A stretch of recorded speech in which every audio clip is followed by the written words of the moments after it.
Oke, jadi kita kemarin udah belajar, tahu nggak kita lagi belajar tentang apa? Tentang? Tentang apa? Ada yang mau jawab keras? Jangan malu-malu dong, nggak ada benar salah. Jason, loh kamu nggak dengerin dah? Minggu-minggu ini tentang apa? Hah? Enggak Jason, kau nggak dengerin?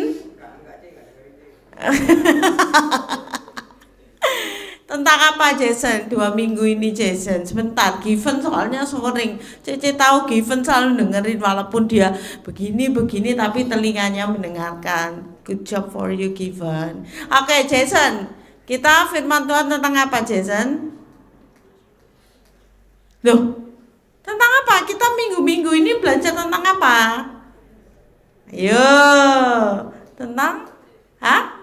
Lupa. Oke, sini kamu duduk depan sini. Sini, biar nggak lupa. Ayo sini, duduk sini, biar kamu perhatian. Oke, siapa yang ingat? Siapa yang ingat? Kamu ingat yuk. Namamu siapa? Sorry, Cicit, Pak. Ya, kamu. Abi ya. Ya, perlengkapan titik-titik Allah. Perlengkapan apa? Yes, correct. Perlengkapan Simon ya, Cici hampir aja keselip Simeon. Oke. Oke Simon, thank you. Ya, perlengkapan senjata Allah. Di mana itu? Efesus 6.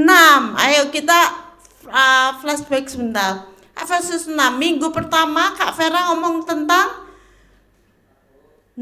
kalau kita Tuhan ngomong kita harus punya senjata Allah, berarti kita punya siapa? Untuk dihadapi, punya musuh. Oke, punya siapa? Musuh kita itu kelihatan atau enggak? Atau temenmu yang jadi musuhmu, atau papamu yang jadi musuhmu? Siapa? Kita melawan musuh yang kelihatan atau enggak? Enggak kelihatan. Kita melawan musuh yang enggak kelihatan.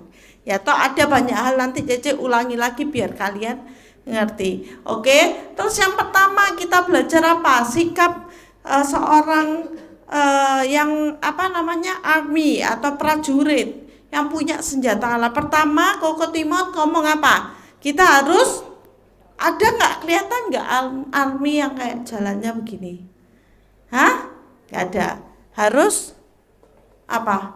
Senjata Allah itu di mana sih ayatnya? Di Efesus 6. Ya buka Efesus 6. Efesus 6. Koko Timot ngomong apa? Prajurit itu apa? Efesus 6 ngomong apa? Harus berdiri. Terus pertama yang penting apa? Punya belt of truth. Ikat pinggang kebenaran. Yang kedua, kemarin Ko Yohan ngomong tentang ya, breastplate of righteousness. Apa itu? Hah? Ayo bahasa Indonesianya apa itu breastplate? Breastplate of righteousness? Breastplate Hah? Yang lain, ayo. Apa? Baju sirah keadilan. Ngomong kenapa kok ini penting, karena ngomong tentang hati, ya kan? Ya, sekarang Cece mau ngomong tentang apa berikutnya? Efesus 6 ayat 15. Baca sama-sama. 1, 2, 3.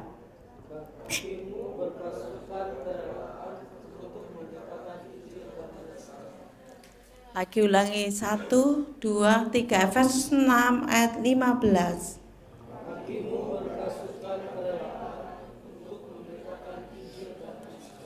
Amin. Kasusmu berkerelaan untuk memberitakan Injil. Kita baca mungkin di versi NKJV. Sekali lagi, punya enggak NKJV? Sorry. 6 ayat 15. Cece bacain ya sama-sama. Ayat ke-15. Having your shod your feet with the preparation of Gospel of Peace. And itu adalah title dari firman Tuhan JJ, Gospel of Peace. Oke.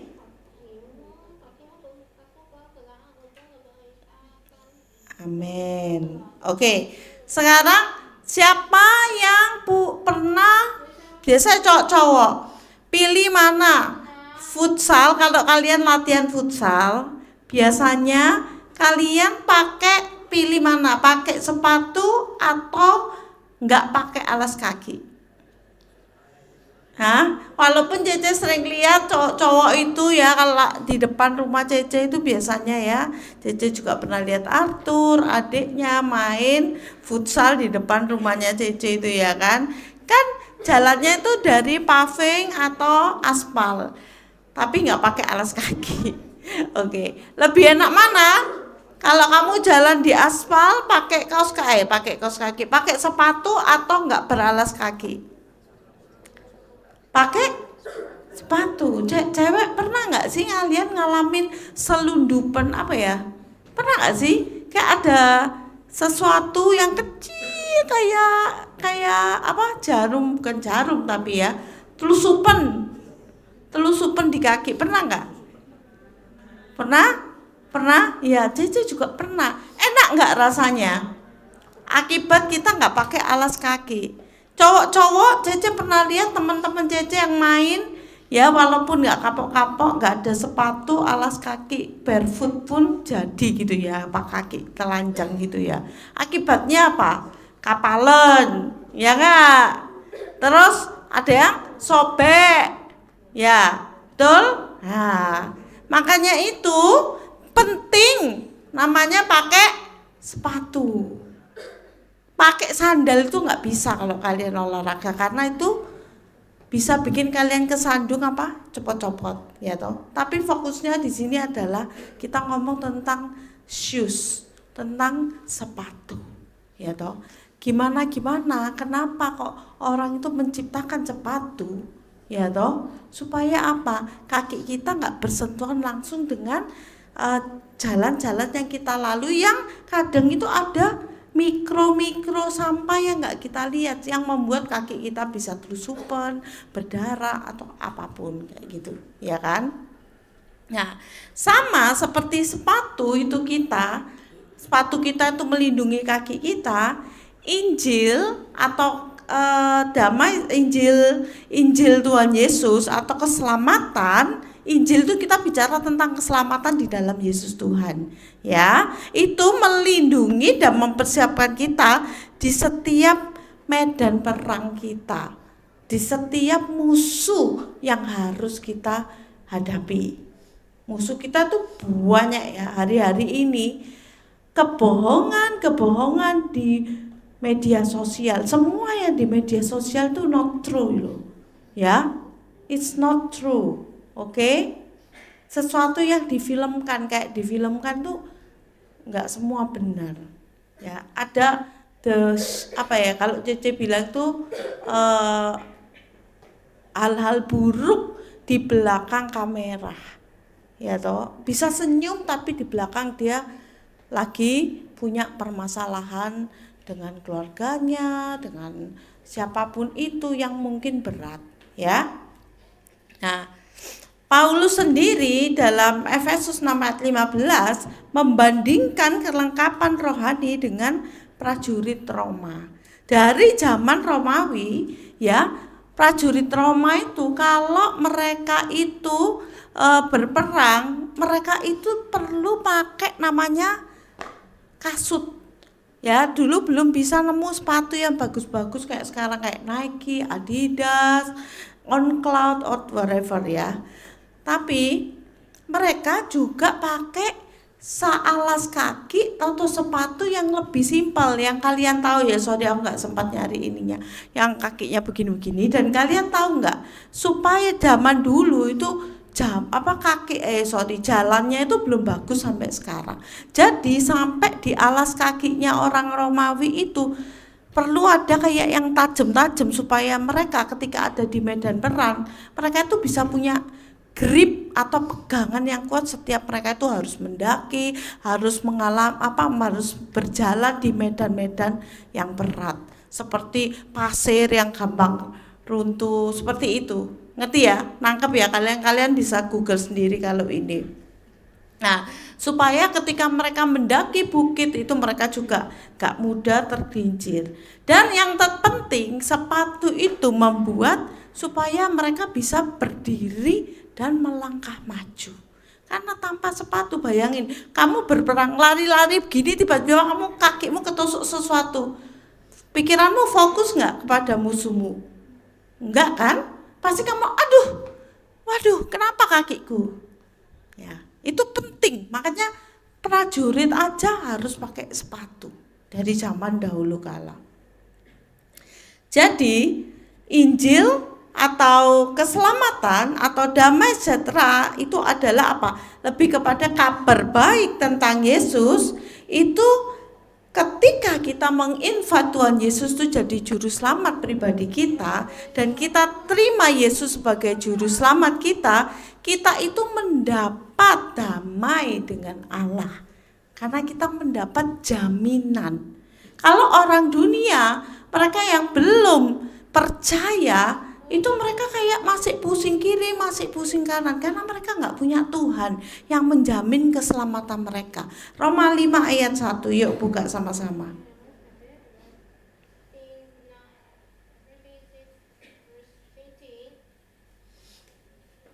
Roma 5 ayat 1 yang sudah sampai katakan amin.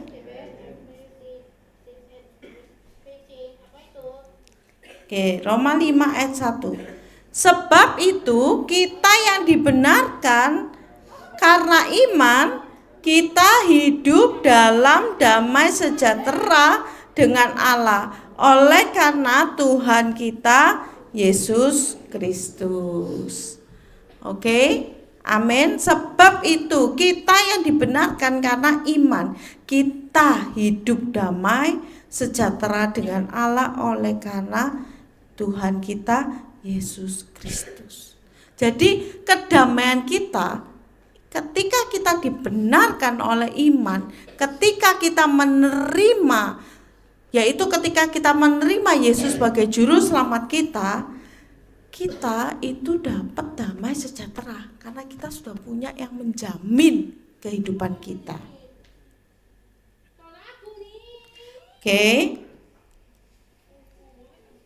Kita dipanggil, dan karena kita sudah dapat damai dengan Allah, kita juga dipanggil untuk membawa damai kepada orang lain. Saat kita yakin Yesus sudah mengampuni, kita tidak perlu membuktikan diri kita. Jadi kita itu nggak perlu cari penerimaan lain kepada kita. Oke? Penerimaan lain atau mencari penerimaan dunia untuk bisa menerima kita. Oke? Dan damai itu bukan sekedar tenang. Karena kita tahu bahwa Yesus selalu ada bersama-sama dengan kita, walaupun kita harus menghadapi pertempuran rohani atau tanah berbatu kita setiap hari. Oke, apa aja tanah berbatu atau tadi jalanan yang gak enak, kerikil-kerikil yang kita hadapi setiap hari di dunia. Pertama mungkin kayak tekanan teman sebaya atau konflik pertemanan kalian ya. Oh yang ini itu nikung pacarku, yang itu nikung orang yang aku suka sahabatku, marahlah aku, whatever ya. Terus ada lagi mungkin konflik dalam keluarga, pertengkaran papa mama, mungkin setiap hari di rumahmu kamu harus menghadapi pertengkaran antara orang tuamu, nggak ada lagi damai sejahtera di rumahmu, atau antara kakakmu dan adikmu, atau kamu seringkali yang cewek biasanya overthinking, khawatir akan masa depan. Aduh gimana ya Tuhan, aku pengen masuk sini, bisa nggak ya aku diterima? Aduh aku kepingin jadi ini ya apa, tapi orang tua aku nggak punya uang, aku pengen masuk ke sekolah itu soalnya mahal, tapi gimana finansialnya? Atau apapun, banyak masalah. Dan belum lagi kita harus menguasai diri terhadap tiap hari kita gimana caranya menguasai diri, main game. Kita harus tahu waktu. Ya toh kalau teman kita ngomong, ayo kita main. Waduh, kita belum belajar nih. Main, belajar. Main, belajar. Ya kan? Itu kan situasi sehari-hari yang kalian hadapi. Belum lagi ada media sosial dan lain-lain, oke? Tanpa damai sejahtera, setiap batu-batu permasalahan itu akan melukai hati kita. Jadi nggak heran banyak dari kita itu jadinya apa? Ada yang kepahitan terhadap papa mamanya, kepahitan terhadap temennya, nggak bisa mengampuni, ya kan? Nggak bisa menguasai diri, nilainya jeblok karena kebanyakan main ML atau apalagi, ya kan? Itu atau Clash of Titan, keseringan, lagi seru ini aku harus apa? Naik level itu apa? Apa bahasanya kalau naik level? Upgrade or whatsoever ya, Cece nggak ngerti. Oke, karena Cece nggak main, I'm sorry. Oke. Jadi damai itu bukan berarti semua masalah hilang, tapi percaya Tuhan ada dalam setiap kekacauan hidup kita. Tuhan percaya kalau sekalipun situasi rumahmu itu kacau, papamu nggak berhenti bertengkar, tapi karena kamu punya Yesus, kamu bawa damai itu dalam hatimu. Kamu tetap damai. Walaupun di sekolahmu mungkin kamu dibully, kamu nggak punya teman, kamu nggak dianggap, kamu dijauhi, tapi kamu punya damai. Kamu nggak takut sendirian, kamu nggak takut dimusuhi temanmu, karena kamu punya damai. Ketika temanmu punya pacar, kamu belum punya pacar, terus kamu dibilang, hei jomblo kamu, nggak keren kamu jomblo, kamu tetap damai, ya kan? Punya pacar atau enggak itu bukan masalah. Kenapa punya pacar orang belum bisa menafkahi sendiri kok, baru minta orang tua? What for? Itu bukan kebanggaan. Sebuah kebanggaan kalau kamu punya pacar, tapi kamu keluar ngedate, makan, ya toh, atau kamu rame-rame nonton bioskop, kamu pakai uangmu sendiri, bukan pakai uang orang tuamu. Oke? That's the real man, that's the real woman. Oke? Ya, itu. Jadi Cece punya sebuah quote, damai memberikan keberanian untuk berdiri teguh ketika dunia mencoba menjatuhkan kita. Peace give you confidence to stand when the world tries to knock you down. Jadi, kalian pegang ya, katakan sama-sama, sumber damai kita adalah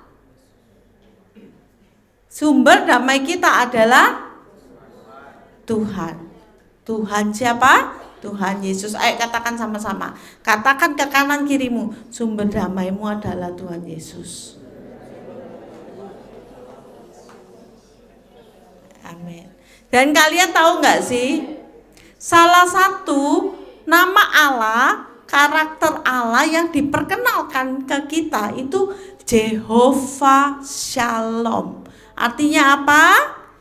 Jehovah itu Tuhan, Shalom itu apa? Damai sejahtera. Tuhan itu sifatnya itu damai sejahtera. Pertama kali di Alkitab, saya ingin lihat kalian ya, dalam kitab Hakim-Hakim 6 ayat ke-24 versi KJV lebih jelas, karena kalau punya kita, kenapa Cece ambil versi bahasa Inggrisnya? Versi bahasa Indonesia itu nggak menjelaskan dengan jelas. Boleh tolong dibantu multimedia. Hakim-Hakim 6, Judge 6, verse. Oke. KJV, lihat. Then Gideon built an altar there unto the Lord and called it Jehovah Shalom. Jadi di sini itu tak ceritain, nanti kalian baca sendiri ya, karena kita nggak punya waktu untuk ini. Pada waktu itu Tuhan itu memberikan Israel itu jatuh ke dalam bangsa Midian. Lalu mereka itu dibuli, diambil hasil tanahnya, dirampas rumahnya, ternaknya, rumahnya dibakar, ternaknya dirampas. Terus Tuhan membangkitkan satu orang yang namanya Gideon. Gideon ini lahir dari suku Manasye, suku yang paling kecil. Makanya ketika Tuhan datang ke dia bilang kayak gini, Tuhan, aku ini loh yang paling kecil, anak paling bungsu lagi. Tapi Tuhan tetap panggil Gideon. Tuhan ngasih dia sebuah tanda, maka dari itu di situ Gideon membuat mezbah dan menamakan itu Jehovah Shalom. Di situ Gideon tuh memanggil dia Jehovah Shalom. Tuhan adalah damai. Jadi seperti yang tadi Cece ulang sekali lagi, damai sejati bukan karena situasi kita, tapi karena ada Tuhan hadir bersama kita. Amin. Amin. Oke. Ketika kita menerima juru keselamatan, ketika kita menjadikan Yesus sebagai juru selamat pribadi kita otomatis punya Jehovah Shalom dalam hati kita. Dan karena itu harusnya setiap langkah kita tuh membawa jejak damai. Karena kita punya damai dalam hidup kita, termasuk dalam dunia sosial media, termasuk dalam permainan di Discordmu atau whatever. Jangan kamu ngomong kasar, terus marah sama temanmu, upload di sosial media, terus di status WhatsApp ngomong titit gitu ya, atau di grup WhatsApp teman-temanmu. Di saat teman-temanmu ngomong kasar, ya toh, ngomong tit, ya toh. Even dalam bahasa Inggris pun, dalam bahasa Indonesia pun, memaki tetaplah memaki. Cuma ada beda dalam bahasa. Itu bukan menunjukkan kalau kita tuh punya damai loh dalam hidup kita, sampai kita perlu memaki. Oke? Kalau ketawa-ketawa itu mungkin gini-gini, ayo gitu, berarti dicek itu di grup WhatsAppmu ya, dicek. Ingat ya, jejak digital itu selalu ada. Jadi itu penting, tak bilang ini kamu kerja besok, kamu akan malu buka itu. Aduh, aku dulu kayak gini amat ya, kelihatan gak dewasa. Oke? Kalau kamu butuh sesuatu atau kamu punya ganjelan, datang ke kakak rohani kalian. Oke? Ke ketua kermu. Jadi jadilah contoh dimanapun kalian berada, meskipun sulit ya, meskipun sulit. Cece tahu, kayak Cece Talin tuh, papanya lagi di rumah sakit, lagi struggle kena stroke, ya toh. Tapi dia bisa berdiri ngomong firman Tuhan. Cece percaya itu sangat powerful karena dia sedang mengalami lembah. Dan dia tahu tapi Tuhan ada di sana. Ketika kamu mengalami pengalaman lembah, ya, ketika hidupmu lagi di musim dingin, lagi melewati tanah berbatu, ada banyak impitan hidup, pegang Tuhan.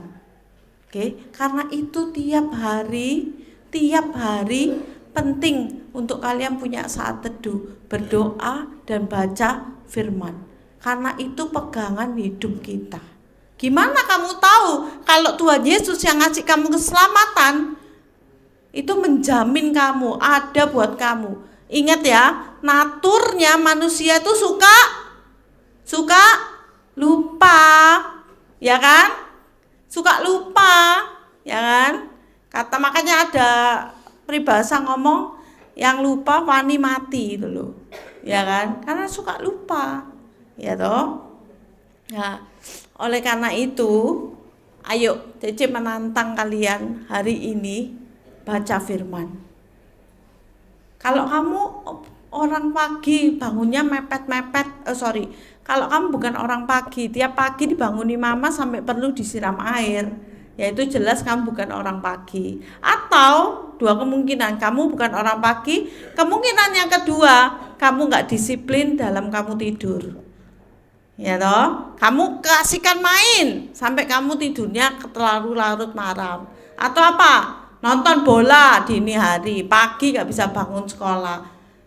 Ya toh, itu kalian harus perbaiki. Disiplin to yourself. Nanti kalau kalian nggak disiplin, mulai dari sekarang kamu akan kesusahan waktu kamu kuliah. Gak usah sampai kerja, kamu kuliah. Karena kuliah itu kamu harus atur jadwal sendiri, harus datang sendiri. Dok, gak ada yang absen. Ada ya, kamu cuma tinggal tanda tangan absen. Jangan titip absen. Itu sama dengan cheating. Oke?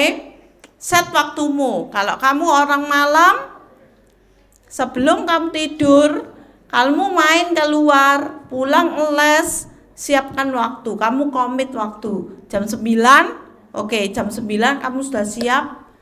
Matikan handphonemu, ya toh? Ambil Bible-mu, doa dan baca firman. Oke, 5 minutes, start with 5 minutes is okay. Karena kalau kamu baru start 5 menit pun terasa panjang dan lama kayak hitung kancing. Ya, oke. Dan yang kedua, berhentilah memposting sesuatu, memaki-maki di Instagram, Facebook, atau apa sekarang, di WhatsApp statusmu, di Line-mu, Telegram, atau you name it, ya toh. Ketika kamu main ML, Clash of Titans atau whatever, ketika kamu chat sama orang lain, jangan memaki. Oke, ya, oke. Thank you. Pemain musik silakan maju, Cece gak panjangin firman Tuhan.